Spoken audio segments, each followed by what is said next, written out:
Listeners of the Tron podcast, this is your host today, Rashad Woods. Today I have a very special guest today from the beautiful city of Los Angeles, California. Jessi Sims, TikTok sensation, businesswoman, entrepreneur, and does all things well in her years that she's been here. Thank you very much. Thank you so much for having me. It's been so lovely. Thank you. So, you're obviously doing really well. Early entrepreneur and viral sensation on TikTok and have some really good things going on in life. So just give us a little background about yourself, please. So I'm originally from Missouri. Okay. I moved to LA 7 years ago, and I started becoming more consistent with TikTok about like 6 to 8 months ago. TikTok and Instagram especially. Recently, as of like less than a year ago, I had to create a new Instagram because my other one got hacked. And I honestly found it really refreshing, and it was like a chance to just start new, start fresh, and just grow it from the bottom up. Correct. So I am really happy about it. Do you find it that when you had to build from the bottom up, like a lot of people have been social media resistant, but then they found out that's a great way to build their brand. So a lot of times, I was around when Facebook first came and it was just on a college dorm level, right? Like it was just like connecting people on college campuses, right? So you're like, okay, this is really cool. And then it becomes like you have to be on there in order to grow a business, a brand, and have a sustainable business model. I mean, anybody who resisted ultimately came on board. So what inspired you to actually this is the avenue I wanted to take from the very beginning? I've always been interested. I just never really actually just pulled the trigger. And I think a lot of it was like imposter syndrome. I felt self-conscious. I was like, can I do it? Am I like of the right demographic to become successful within it? And then I ultimately just decided to be my own hype person and just continue. Because if you're not going to get anywhere if you just don't start. Right. And I don't know. I think now today it's like you have, in order to become successful within whatever business you want to do, you have to be on some sort of social media platform. And I think you just need to have fun with it. I think right now it's just the norm. It's not necessarily like, oh, I need to do this. It's just like, okay, yeah, like let's make a business account. Like let's do all of this. It's just a part of today's world. Right. And I thought I got a chance to check out your TikTok videos, and they're very lighthearted. Very nice weather outside, very good scenery, interacting with some of your friends or colleagues and things like that. So what I found fascinating is that your background is really about things positive because you keep things very lighthearted and well, and I'm sure that's part of your appeal when it came to segueing into other things when it comes to social media. Do you find that, it was something that you mastered early, with all the algorithms and the hashtags? Are those things that, the older users or people who just want to use it to post pictures of their family or their friends weren't really accustomed to know how powerful these tools really are? I think I first started out as a viewer, like an avid viewer, like doom scrolling. And I kind of from the, doom scrolling. It is what it is. I kind of figured out as a viewer what I am interested in viewing as a person, what my interests are. And I'm like, I could totally do this because if I'm interested in watching it, why can't I provide it for other people who are also interested? For sure. So I think a lot of it, algorithm wise, is just trial and error. Right. You have to figure out what works for you, what seems authentic, what works for your audience. And then as your audience grows, then they'll really get to know you and want more of you. Right. And I think right now I'm in that transition period where yes, I do lifestyle and comedy, but right now, all the things that people are telling me, if I see people in person, they're like, I love this video. And I love hearing that because I'm like, what do you like? Because I can do more of it. And because right now I'm trying to transition more into lifestyle, but I'm also like, do you care enough about me as a person to actually want to watch what my day-to-day life is? Because if you don't know me, you don't care about me. And that's completely okay. We're not there yet. So I'm trying to figure out where I'm at on that totem pole of do you, because I know people who I've met out here, they care about me because they know me. But if you're just now following me, you don't know who I am. So why would you care about what I do every day? So I'm trying to figure out moving forward if I would want to make that transition. So I think right now I'm kind of in the bubble of doing both, which I'm very happy to be in that bubble. How do you stand out in crowded spaces? Because now for people who grew up with social media, there's a Jake Pauls of the world, there's a Logan Pauls of the world, there's very, very successful people that managed to reach the pinnacle. Mr. Beast obviously being the most successful example. Yeah. So how do you manage to start standing out when, everybody's vying for attention? I mean, same thing with me in a podcast, right? So it's no different. That's certainly not a slight to what your successful is, but What do you do to stand out to make sure that you get the views, the brand partnerships, and the ability to ultimately garner your niche and create the items that are authentic to you? So I had gone through a lot of different thought processes about like where I would want to take this. And ultimately I always go back to what do I want in this moment, in this present day, because that can always change and I can always grow and change with my platform. And I found that the videos where I'm just being myself and maybe I'm not put together, or maybe I make a joke that like I'm like, yeah, I make that joke every day. Like, I don't know if people find it funny, but people tend to enjoy it. I think if with anyone, when you're being your authentic self, there's like a little spark in your eyes and people are drawn to that. Right, right. Obviously, I can be like, I did this crazy thing today. But if you're portraying it as yourself, then people are going to come back because they like your personality. Right. Right. And, you know, it's almost like you burn your toast for breakfast, and it's like, oh, as opposed to like going out to try to do something sensational for the sake of clicks. Right. Yeah. Because, right. So then it becomes, then people, it's almost like a shock jock type of thing. Like, oh, you're just doing this for attention, which can work ultimately for some people too. Right? Yeah, it can. But like, it can only go so far because at the end of the day, you only have yourself and Correct. People only like you for you. Exactly. So you need to figure out how to keep that at your core. How do you keep getting original content of being you? Jessi is Jessi, and people obviously have been very, very, racked up, 5.6 on one video, 2.6 on another video. So obviously you're doing something very well. Do you find that, with all due respect, like, when they tell you comedy is hard, right? If people say acting is easy, comedy is hard. Do you find that because you have like a great personality, you're like, okay, am I struggling to create something new and fresh, or do I just have to keep being the authentic self that I am and it gravitates my audience to me? I definitely struggle. I definitely struggle with where I want to take my content, what video I want to do next. But then I always have to remind myself, like, how are you feeling in this moment? What do you want to do in this moment? And if I want to show people making coffee, I'm going to do that. If I want to show people a joke, I'm going to do that. But also when it comes to comedy, like the 2 videos that went viral, I wasn't planning them. And I've heard that that's what happens with a lot of people. The ones that go viral are just the ones that you're like, yeah, I'm just going to throw it out there. Because you're not trying so hard, because you are being yourself. Correct. And I found I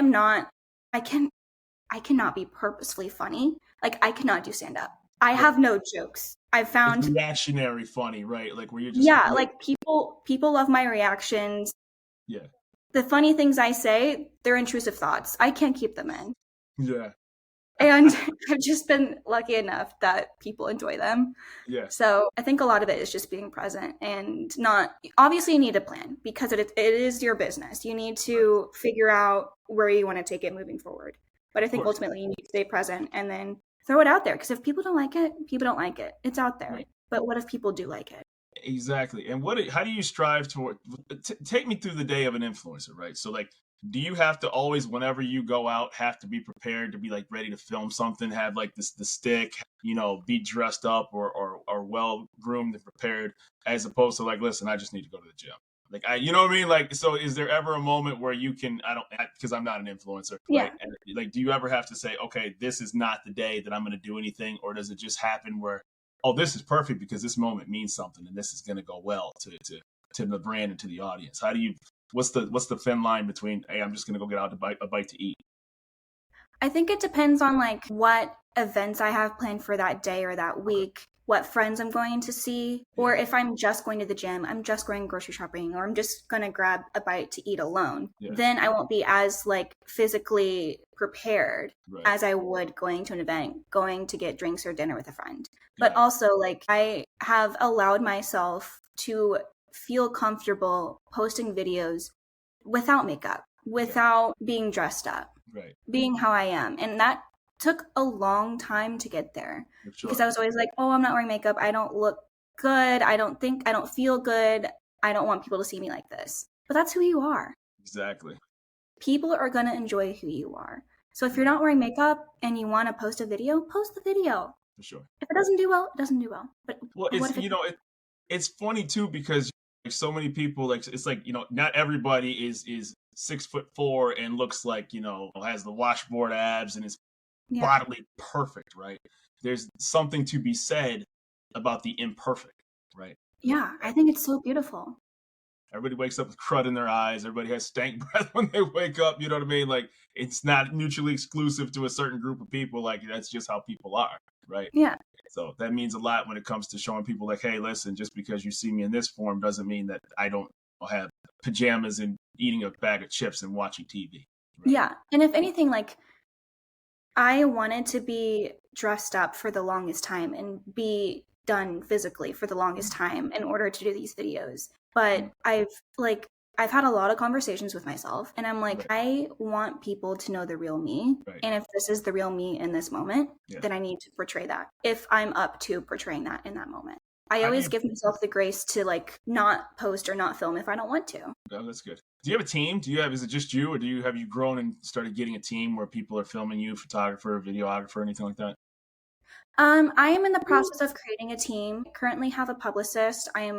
My publicist is right now looking for a social media marketer, and then I'm also looking for a social media manager to help pitch me and find more jobs. Because recently all of the jobs, I've been grateful enough that they've reached out to me, the companies have, the brands have. And I think that would be the next step for me, is just building a team that I think would work really well together and has everyone's best interests in mind, including mine. And we all grow together. Absolutely. Do you find privacy an issue when you put everything out there like that? I mean, only because, like, you make yourself so accessible. And I say this very respectfully. Like, some people will sit back and say, well, just because I'm is that something that's a struggle, or was that something that you were concerned with for yourself? Or people, and just in general, when they make everything so accessible to themselves. I think that was a big reason why I didn't start sooner. Got it. Because I had so many worries, but I knew that this is something I wanted to do. Right. And again, having so many conversations with myself, I realized that I am in control. I can show people what I want to show them. And if people ask questions that I don't want them to ask, they can ask that, but that doesn't mean that I need to answer it. Like, I'm trying to keep my personal life personal. We don't do that on this show, just so you know that. Full stop. I will never, in any guest, ask anything like this. Disclaimer, this is not that show to do that to you. I never got that feeling from you. You've been so kind. But like, I just, like, let's say I am in the hospital for some reason. I'm not going to show that because I don't want people to see that. I don't want the pity. If I am doing, like, I have a day job, I don't want to tell people what I do because ultimately, that's not my end goal. Exactly.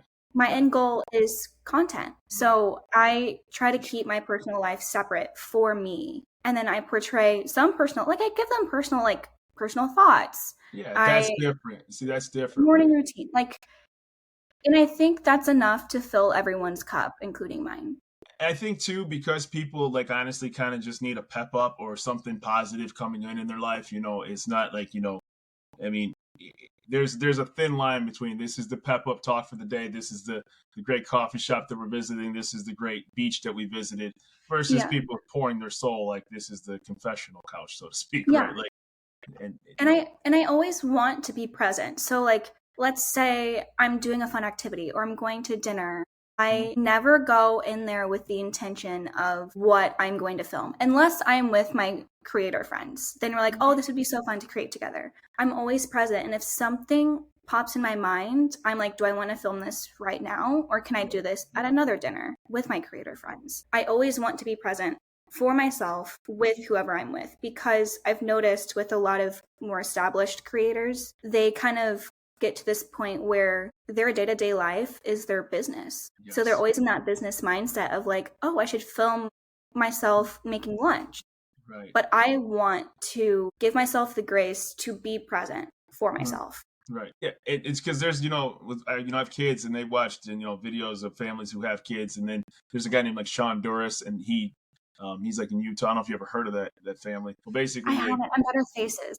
Yeah, okay. Well, like, yeah, like they're huge, right? Like they show themselves at, like, and I'm paraphrasing because I'm probably getting the wrong family, but like they're at theme parks, they show themselves at the pool. It's like activity that they just show themselves doing various activities, right? You can clearly tell that, I mean, they're massively successful at what they do, but it's like it's in their house. And I'm just wondering about those kids that are like, and like, dang, are they gonna be at like 13, like, get the camera out of my face now? Like, I would really like to actually, and I don't know if that's ever gonna happen. I certainly don't know them, but I'm ever, or is that just what they know, and then they'll build something bigger behind the scenes where they're just gravitatingly naturally off the camera, so to speak, right? Yeah. I think I don't have children, but I think if I'm still doing this by the time I do have children, I'm for myself. And if other people want to show their family activities, right, that's their choice. Exactly. But for myself, I never want to do anything until they make the decision to want to do it on their own or not want to do it. Correct.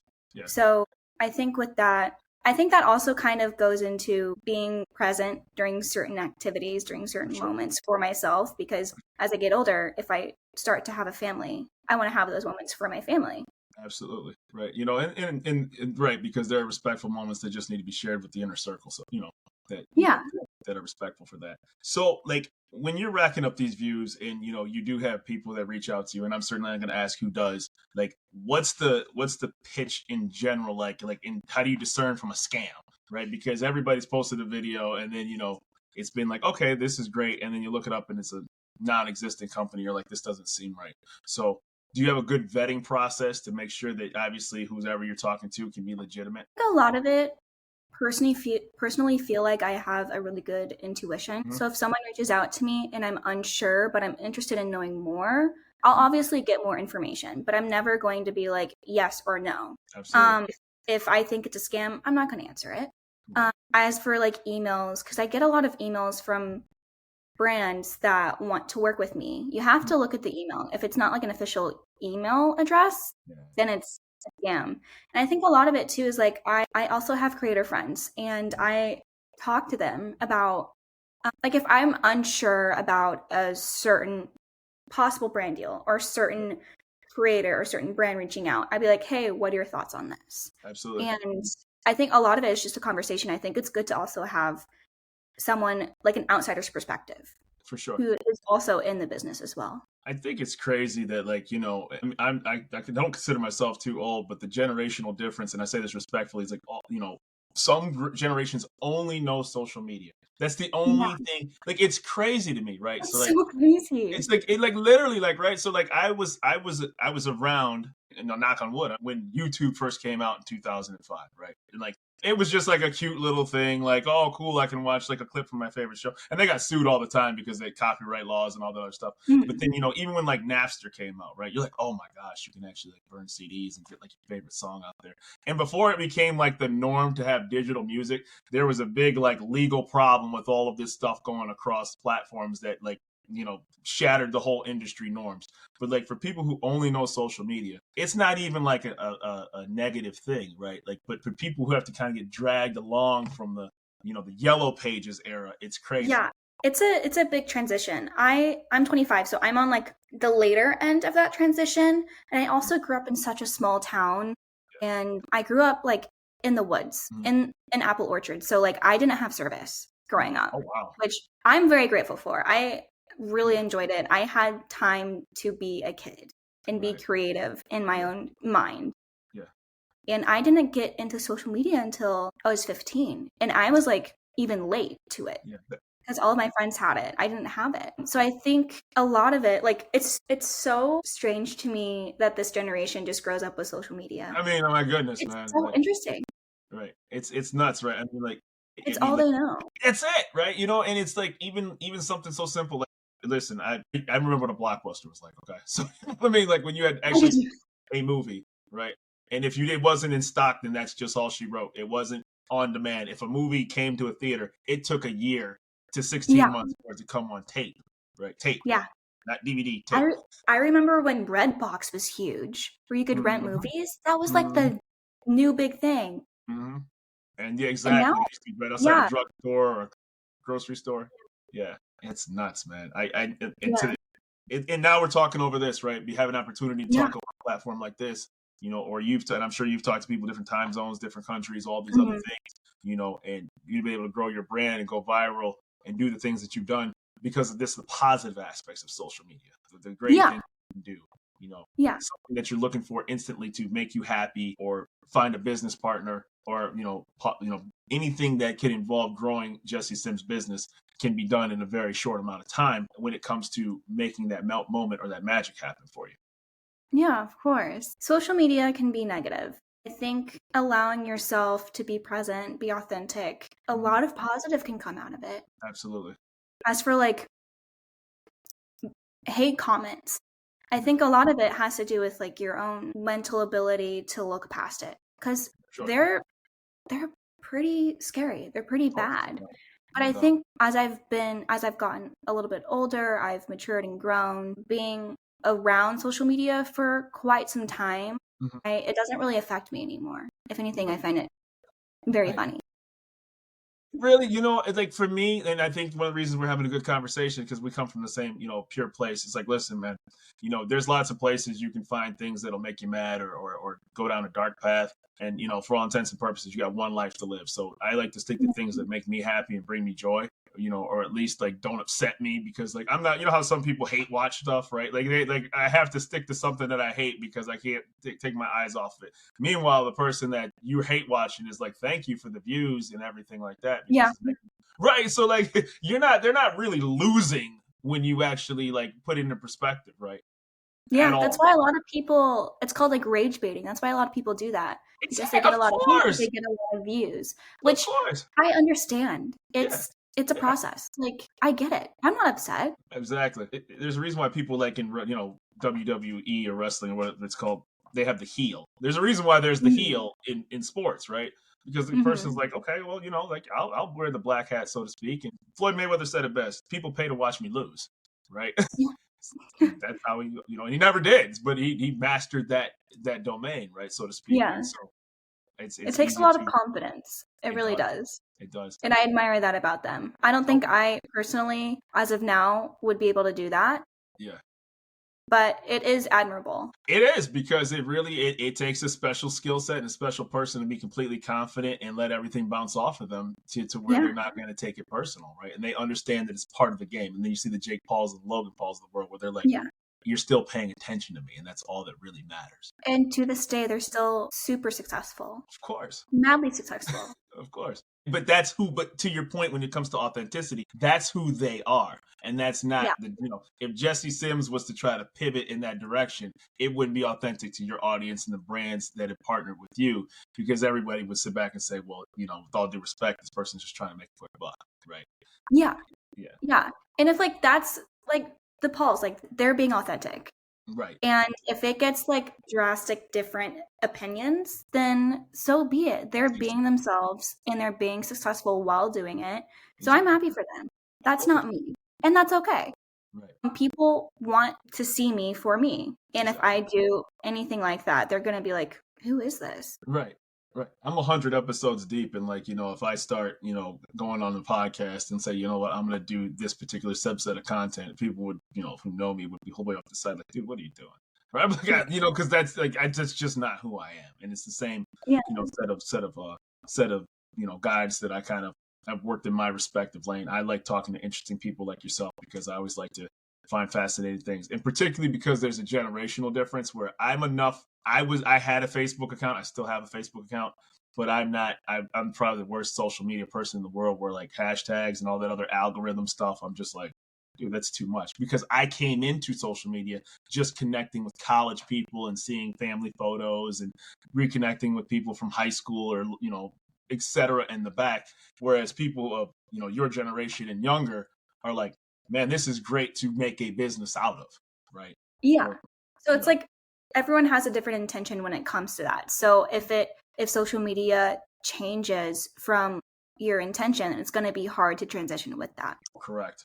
And like it's always changing. So sometimes it can be really hard to keep up and understand just the business part of it. Oh, for sure. MySpace was the biggest thing when I first got on there, and then that thing got crushed, when Facebook came out. And you're like, well, on paper, there was no difference, right? But it mattered because the different audience they cultivated. The layout was different, and then the intent, and then the rest is history. So, One thing I've always, asked every single person is, first of all, two things. Is there anything that you haven't discussed with me on here that you'd like to talk about? Don't think so right now. I feel like moving forward, there are a lot of things coming, but not to the point where I can speak about it, which is exciting. Absolutely. I don't know. I just really enjoyed talking with you. I really did. I said never thank you. And it's always been a joy because, the biggest thing about it is that I enjoy great conversations, positivity, and I love when people are doing great things for themselves and they've carved out a respective lane for themselves. And so my second part to that is, where can people find Jessi Sims? People can find me, my username, you can find me on all social media. My username is Jessi Sims, Jessi. Okay. And what's funny is if you misspell it, and I say this respectfully, there's a lot of people with a similar name like yours. And I was like, oh my gosh. Yeah. I was looking, and I was like, okay, it took a minute to kind of discern which one was which, Yeah, and the way my first name is spelled is not common. It's Jessi. So if you spell it the most common way, then you'll find other people. That's exactly what happened to me. Even though I had, your information, sometimes the autocomplete. Yeah, no, it happens all the time. Okay, I don't feel as bad. So no, it happens all the time. I almost expect it. Okay, cool. Well, I got to tell you, I thank you so much for being on the Tron podcast, and I'm very much looking forward to watching more of your viral clips and videos, and keep putting out that positive energy. Awesome. Thank you so much. It was so nice meeting you. It was nice meeting you as well, too. Bye. Bye.